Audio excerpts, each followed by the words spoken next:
ஐயப்பனுடைய சிலை, அதாவது லிங்க வடிவில் ஆண் தன்மையாகவும் சங்கு வடிவில் பெண் தன்மையாகவும் இரண்டர கலந்து உலக உயிர்கள் அனைத்தையும் காக்கும் காவலனாக இந்த சிலை இருக்கிறது. மன அமைதி, தெளிந்த சிந்தனை, எதையும் சாதிக்கும் மன ஆற்றல், அஷ்டமா சித்தி ஆகியவற்றை அவருடைய அந்த ஆசனம் குறிக்கிறது.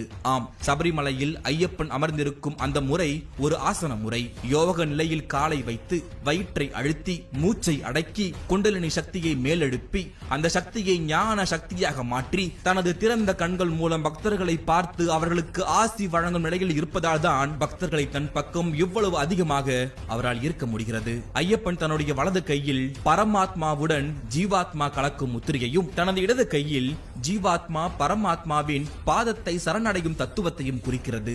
அதாவது மனிதன் இறைவனை சரணடைந்தால் அவனுடன் கலந்து விடலாம் என்பதுதான் ஐயப்பனுடைய இந்த முத்திரை குறிக்கிறது. அது மட்டுமல்ல, இந்த ஆசனத்தை சாதாரண மனிதர்களால் செய்வது என்பது மிக மிக கடினமான ஒன்று.